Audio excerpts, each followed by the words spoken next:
नमस्कार दोस्तों, आपका स्वागत है आपके अपने YouTube channel Vidhi judicial academy में। मेरा नाम है Vijendra Verma and I am the director founder of the Vidhi judicial academy.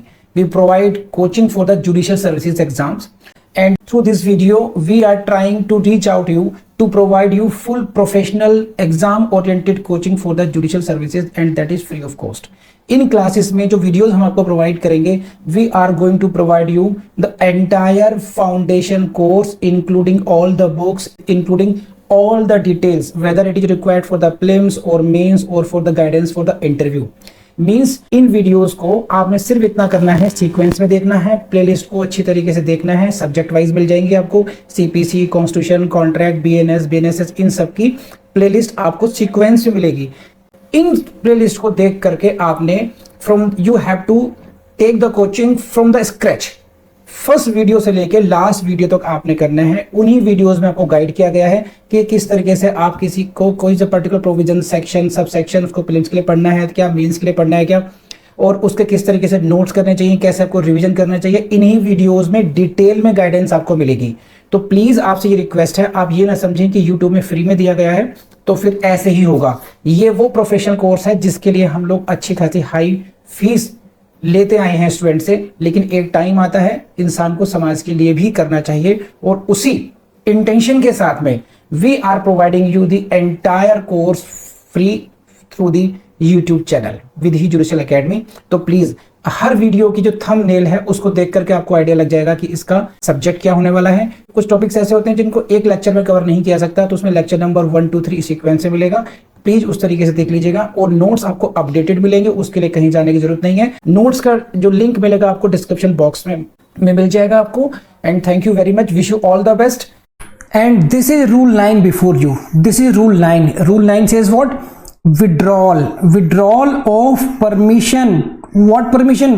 To sue as an indigent person, and this is the question of prelims for you. Which rules deals with the withdrawal of permission? That is what rule 9 order 33. Don't forget, very important for your prelims exam. Now go to the direct language and please read it with me. Please highlight it as I say.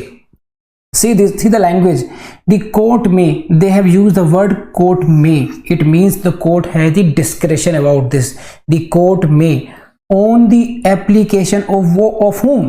Application of the defendant number 1 or of the government pleader. It means the court will act, court has discretion to act upon the application either of the defendant or of the government pleader. Any of them can move an application. It means what? Court is not acting here suo motu. ये मतलब भी हुआ, court is acting or either on the application of the defendant or on the application of the government pleader, but not suo motu. Court may on the application of the defendant or of the government pleader. समझ में बात आई है ये? Now आगे पढ़ते हैं, पहले बाद में रिवर्स करेंगे इसको। ऐसे पढ़िए, कोर्ट में व्हाट? कोर्ट में ऑर्डर दैट, कोर्ट ऐसा ऑर्डर कर सकती है what? The permission granted to the plaintiff be withdrawn. Plaintiff को जो परमिशन दी गई है उसको वापस लिया जाए। कोर्ट में order that the permission granted to plaintiff be withdrawn. कौन सी permission? To sue as an indigent person.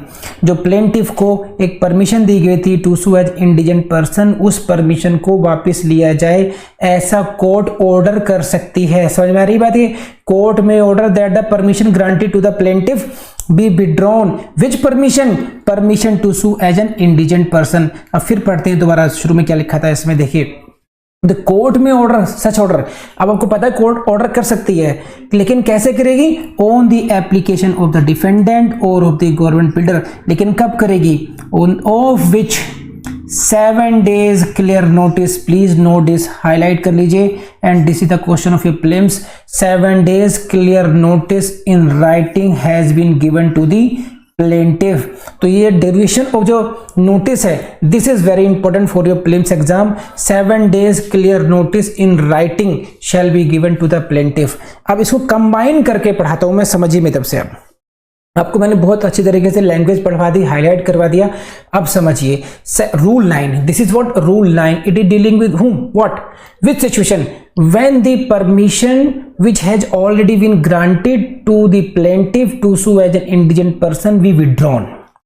ये कौन सी परिस्थिति को डील कर रहा है नियम 9? नियम 9 कौन सी परिस्थिति को? जब एक व्यक्ति को यानी कि प्लेंटिफ को निर्धन व्यक्ति के रूप में वाद लाने की परमिशन दी जा चुकी है, तो किन परिस्थितियों में ऐसी परमिशन को, ऐसी अनुमति को वापस लिया जा सकता है, वो कौन सी परिस्थितियां हैं उसके बारे में बात करता है रूल 9।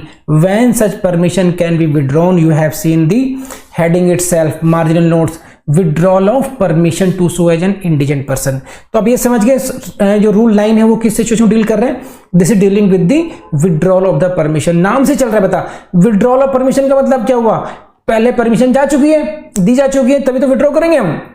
और कौन सी परमिशन की बात कर रहे हैं? ऑर्डर 9 में पूरा इतना लंबा चैप्टर हो गया, permission to sue as an indigent person. समझ में आता ही? तो कोर्ट में विड्रॉ, कोर्ट विड्रॉ कर सकती है उस परमिशन को, सही है, लेकिन कैसे करेगी? What is the procedural requirement? यहीं से क्वेश्चन आपका आएगा। Number 1, it shall be on the application of the defendant और ऑफ द गवर्नमेंट प्लीडर। या तो गवर्नमेंट प्लीडर की एप्लीकेशन मूव होनी चाहिए या फिर डिफेंडेंट की एप्लीकेशन मूव होनी चाहिए। एंड सेकंड रिक्वायरमेंट क्या है?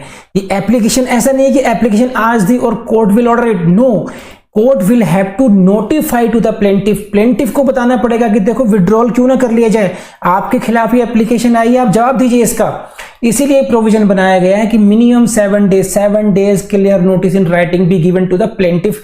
प्लेंटिफ को 7 डेज का नोटिस देना ही होगा इस बारे में। समझ में आता है?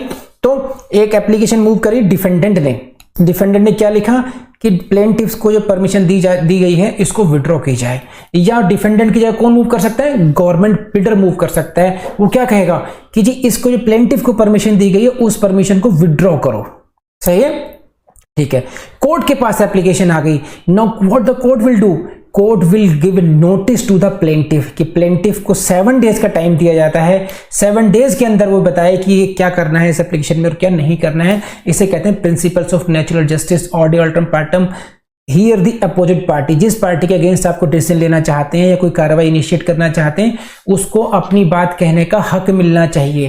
तो दिस इज दी, आप हर जगह देखोगे आप एवरीवेयर सामने वाली पार्टी को नोटिस दिया जाता है, ठीक है, कुछ टाइम दिया जाता है सो दैट कि he can give his own views, वो अपना पक्ष रख सके उसमें। तो here it is the time of 7 days, 7 days clear notice in writing. And don't forget this language please, ये लैंग्वेज बहुत परफेक्ट है, इसी लैंग्वेज में याद करना है। 7 days notice in writing, 7 days notice in writing, 7 days clear notice in writing, this should be fix in your mind now. तो notice to whom? Notice to plaintiff. On which, किसकी application पर?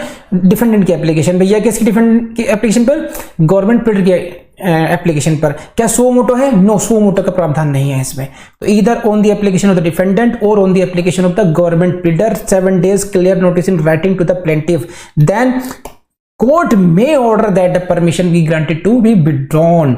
लेकिन क्या हवा में बात करेंगे? कोई सी ग्राउंड्स है? Yes, there are certain grounds. If these are the 3 grounds, A, B and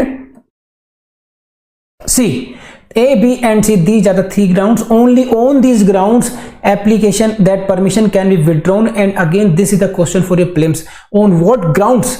On what grounds such permission may be withdrawn? अब इसमें इंटरेस्टिंग क्वेश्चन कैसे बनेगा देखिए, आप लोग कंफ्यूज क्या होंगे, लिख लीजिए। मैं कह रहा हूं कि सर ने कहा था कि हम यहां कंफ्यूज हो सकते हैं। You can be confuse in section 9, sorry rule 9 and rule 5।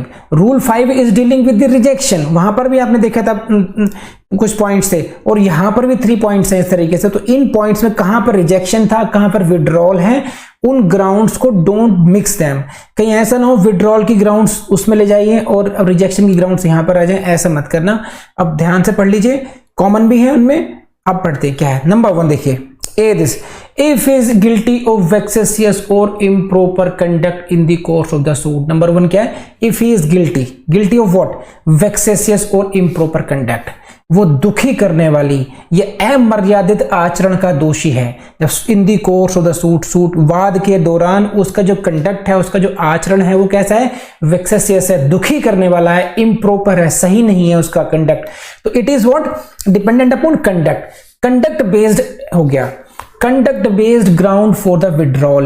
Now the defendant or the government pleader will have to prove that his conduct is not proper, his conduct is vexatious in nature। दुखी करने के लिए application लेकर के आया है वो, he is misusing his authority जो आपने दी है। You have given him permission to sue as indigent, मतलब कोर्ट फी के बिना, but now at present his conduct is not up to the mark, उस मार्क तक नहीं है जैसी होनी चाहिए।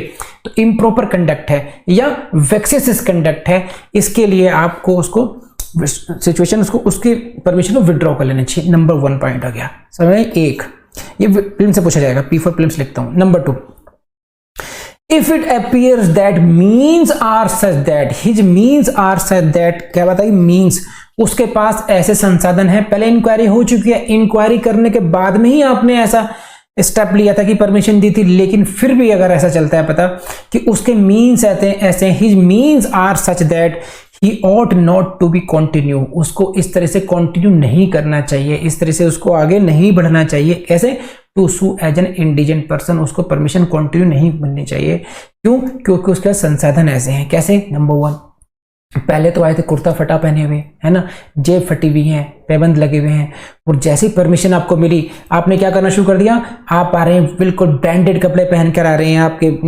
सब लग रहा है कि सेठ आदमी हो, है ना। तो ये मैंने एग्जांपल बताया आपको, ये ऐसा नहीं कि ड्रेस देख के कोर्ट कंक्लूड करेगी, सिर्फ इसने बताया कि during the proceedings of the suit even if the court comes to the conclusion on the basis of the application of the defendant और of the government pleader, even in that case the permission granted be withdrawn, hands of the courts are not tied। Court, न्यायपालिका के, न्यायालय के हाथ बंधे हुए नहीं हैं। पहली बात, उस कोर्ट के पास डिस्क्रिशन था वो परमिशन दे या नहीं दे। अगर दे दी गई है परमिशन तो उसको विड्रॉ करने की भी कोर्ट के पास पर्याप्त आधार है, वो वेल स्टैब्लिश्ड है, वेल ड्राफ्टेड है रूल 9 में। सेकंड क्या है, उसके means are such that he ought not to continue as indigent person. And third क्या है, वेरी इंटरेस्टिंग, ये आपने देखा था रूल 5 में भी देखा था आपने, where he has entered into an agreement, जब उसने किसी से एग्रीमेंट कर लिया हो, कैसे क्या हो, अंडर विच, कैसे intervene, any other person has obtained an interest in the subject matter, जो विषय वस्तु है सूट की उसमें किसी अन्य व्यक्ति का भी हित हो गया है, समावेश हो गया है। तो any person has obtained interest in this subject matter, if this is the situation, in that case this his permission can be withdrawn, permission can be withdrawn. कौन सी परमिशन है, पढ़ लीजिए एक बार, देख लीजिए क्या है, वेयर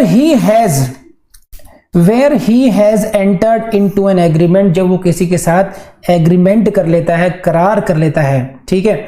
कैसा एग्रीमेंट कैसा, agreement with reference to the subject matter of the propose suit, जो सूट प्रपोज्ड है, जो सूट लेकर आना चाहता है, जिस सूट के बारे में कार्यवाही चल रही है, उस सूट की जो विषय वस्तु है, subject matter of the propose suit, उसके संबंध में he enters into an agreement with someone.